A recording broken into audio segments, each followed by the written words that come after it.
भारत की मेहनत का जनता के लिए खतरनाक इसलिए है क्योंकि अमेरिका का दबदबा जैसे जैसे तेल में बढ़ रहा है और अमेरिका ने अपने लाठी के दम पे तो यही कहा कि आप तो रूस से तेल नहीं खरीद सकते, आपको तेल हमसे खरीदना होगा। हम यानी वेनेजुएला से नहीं, हमारी कंपनियों से ले रहे हैं। अब हमारी कंपनियां जो वेनेजुएला से तेल लेगी, अब उस तेल का फायदा वेनेजुएला को नहीं होगा, उस तेल का फायदा किसे होगा? अमेरिकी कंपनियों को होगा। तो यानी सीधी बात है कि भारत की जनता के लिए खतरनाक इसीलिए है क्योंकि जो तेल के दाम है वो बढ़ेंगे।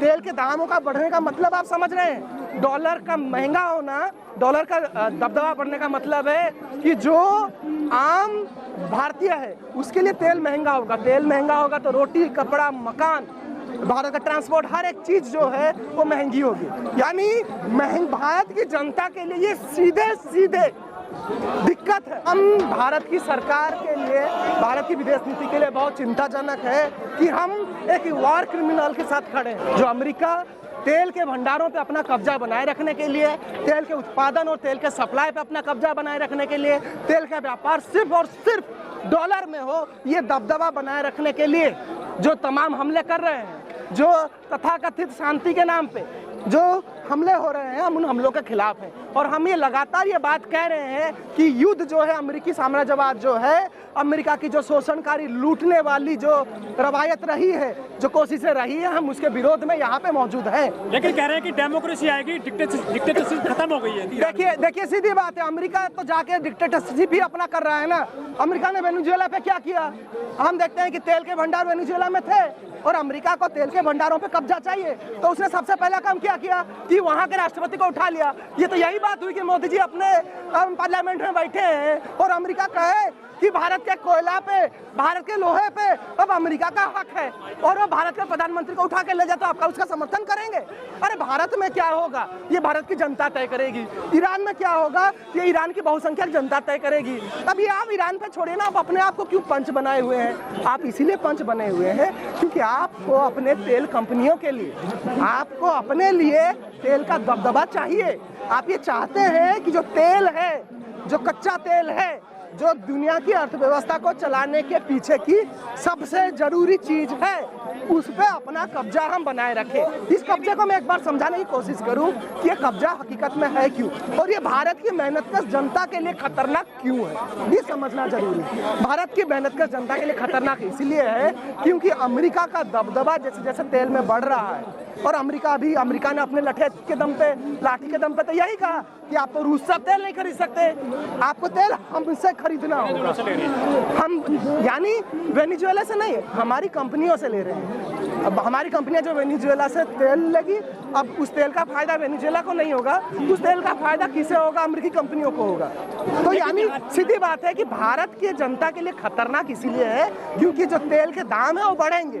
तेल के दामों का बढ़ने का मतलब आप समझ रहे हैं, डॉलर का महंगा होना, डॉलर का दबदबा बढ़ने का मतलब है कि जो आम भारतीय है उसके लिए तेल महंगा होगा। तेल महंगा होगा तो रोटी, कपड़ा, मकान, भारत का ट्रांसपोर्ट, हर एक चीज जो है वो महंगी होगी। यानी भारत की जनता के लिए ये सीधे सीधे दिक्कत है। और युद्ध में गुरु है मोदी जी, तो भारत 90% तेल आयात करता है। ये तो यथार्थ है, तथ्य होते हैं। दुनिया में भारत एक महत्वपूर्ण अर्थव्यवस्था जरूर है, लेकिन विश्व गुरु अमेरिका की लठैती को अभी भी भारत सरकार जो है काउंटर नहीं कर पा रही है। अमेरिका तय करता है कि ट्रेड डील में क्या होगा, अमेरिका ये तय कर रहा है कि तेल तुम खरीदोगे किससे। अरे भारत जो है, भारत की सरकार से तो हम अपील करते हैं कि आप जो अमेरिका का तेल के लिए जो हमला हो रहा है, जिस बेंजामिन नेतन्याहू को दुनिया की 126 देश की सरकार ने युद्ध आरोपी घोषित किया हुआ है, क्रिमिनल घोषित किया हुआ है, वॉर क्रिमिनल, आप उसे गले मिल के आते हैं, पर आप उसे निंदा तो करिए। अरे भारत की लंबी विदेश नीति रही है, दुनिया का तमाम मेहनत का जनता के साथ खड़े होने। क्या है इजराइल ने सम्मानित संसद में? ये तो हम भारत की सरकार के लिए, भारत की विदेश नीति के लिए बहुत चिंताजनक है कि हम एक वॉर क्रिमिनल के साथ खड़े हैं। लेकिन महिलाएं लोग खुश हो रही हैं ईरान की, ऐसा कहा जा रहा है, वो डांस कर रही हैं, देखिए वो चंद वीडियो जो है अमेरिका में बैठे हुए, अमेरिका के समर्थन में बैठे हुए लोग कर रहे हैं। ईरान में क्या होगा? ईरान की बहुसंख्यक जनता ईरान में जो कर रही है। आप भी क्यों कर रहे हो यहाँ पे? अरे हम आंदोलन इसलिए कर रहे हैं कि दुनिया में युद्ध होगा, युद्ध के खिलाफ आप नहीं होंगे।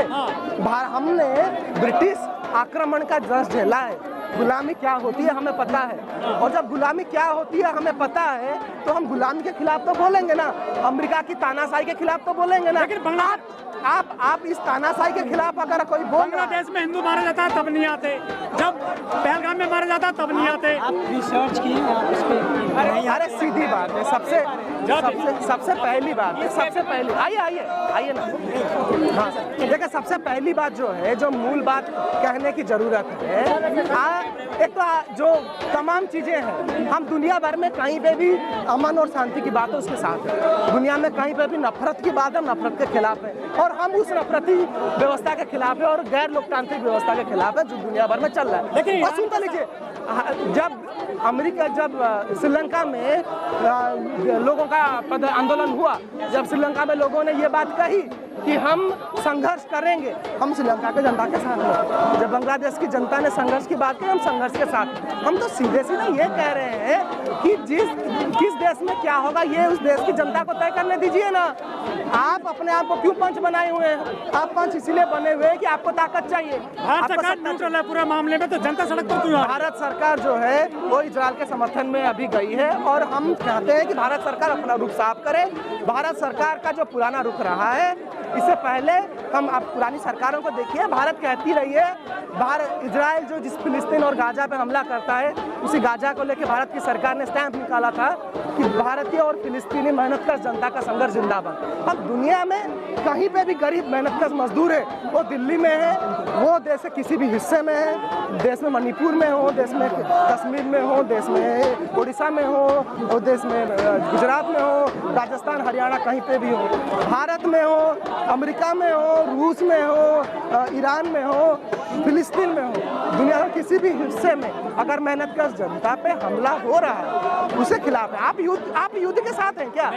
आप युद्ध के खिलाफ है ना, तो हम भी खिलाफ ही तो हैं। लेकिन रूस और चीन साथ में नहीं आ रहे हैं ईरान के। देखिए सीधी बात है कि ईरान के साथ वर्ल्ड पॉलिटिक्स अपने तौर पे काम कर रही है, लेकिन हम जो है, हम तो ये उम्मीद करेंगे ना देश की सरकार से। अरे हमने ब्रिटिश राज का दंश झेला है ना, हमें पता है गुलामी क्या है ना, हमें पता है आक्रमण क्या है ना।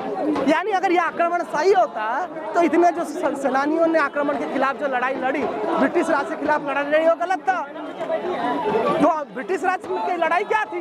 ब्रिटिश राज की लड़ाई क्या थी? भारत की संपत्ति में ब्रिटिशर्स का दबदबा होगा। व्यवस्था करेंगे, डोनाल्ड ट्रंप ऐसा कहा जा रहा है मिडिल ईस्ट में। अरे ये शांति मिडिल ईस्ट की जनता को करने दीजिए ना, आप क्यों पंच बने हुए हैं डोनाल्ड ट्रंप जी?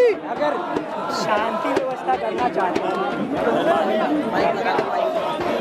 ईरान तो कब से कह रहा है कि भैया हम शांति चाहते हैं, युद्ध नहीं चाहते हैं। शुरू किसने किया युद्ध? शुरू तो ईरान और इजराइल ने युद्ध शुरू किया है। आप अपने युद्ध पोत ले जा करके वहाँ सागर में खड़ा कर दे रहे हैं ताकि आप ईरान को घेर सके। वर्ल्ड पावर है अमेरिका, वर्ल्ड पावर। तो ये वर्ल्ड पावर आप हैं, या आप पूरा आपके पास जखीरा पड़ा हुआ है, युद्ध पोत पड़े हुए हैं, मिसाइल पड़े हुए हैं, आप ही के पास सारे B-2 बम्बर पड़े हुए हैं, न्यूक्लियर बम आपके पड़ा हुआ है, न्यूक्लियर बम इजराइल के पास पड़ा हुआ है, और आप दूसरे देश को कह रहे हैं कि न्यूक्लियर पावर नहीं बनाने देंगे। यही कह करके आप रोकना चाह रहे हैं ना, और यही कह के आप उन सारे देशों पे जो मिडिल ईस्ट में हैं उनको आप रोकना चाह रहे हैं, या उन पे युद्ध कर दे रहे हैं, अटैक कर दे रहे हैं ताकि वो न्यूक्लियर डेवलप ना कर पाए। तो भैया सर आप जो आंदोलन कर रहे हैं इसका असर क्या पड़ेगा उन देशों पर? असर देखिए, एक वहाँ की जनता भी त्रस्त है चीज़ों से। इजराइल की जनता खुश है इजरायली सरकार के ईरान पे वॉर करने से, मैं ये नहीं मानता।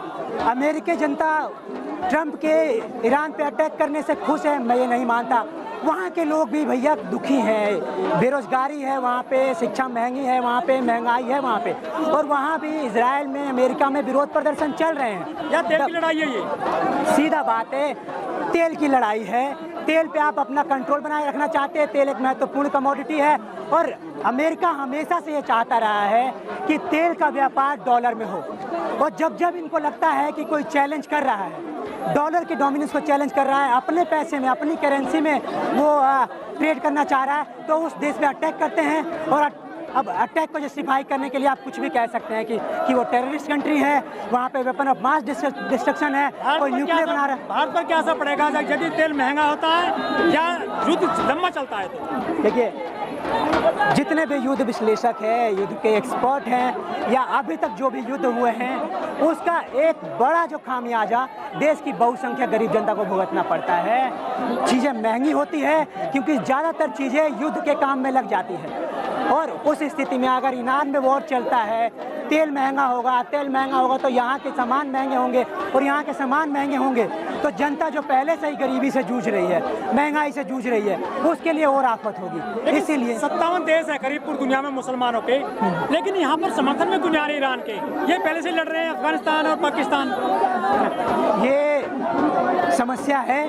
इससे ये भी मालूम चलता है कि कहने को आप उम्मा की बात कर रहे हैं, लेकिन आपके देश को कोई अटैक कर रहा है, आप उस पर कुछ नहीं बोल रहे हैं, आप उसकी आलोचना नहीं कर रहे हैं। इनफैक्ट उल्टा ही हो रहा है कि अमेरिकी बेसेस है जगह जगह पे, उन अमेरिकी बेसेस को मेंटेन करने के लिए आप पैसा दे रहे हैं।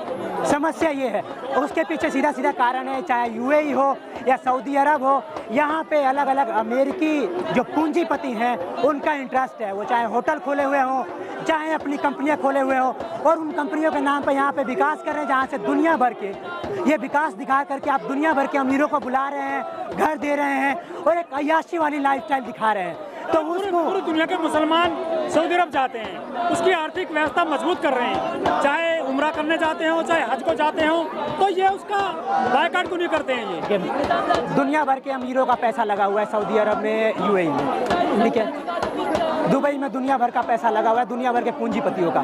जाहिर सी बात है वहाँ डेवलपमेंट होगा।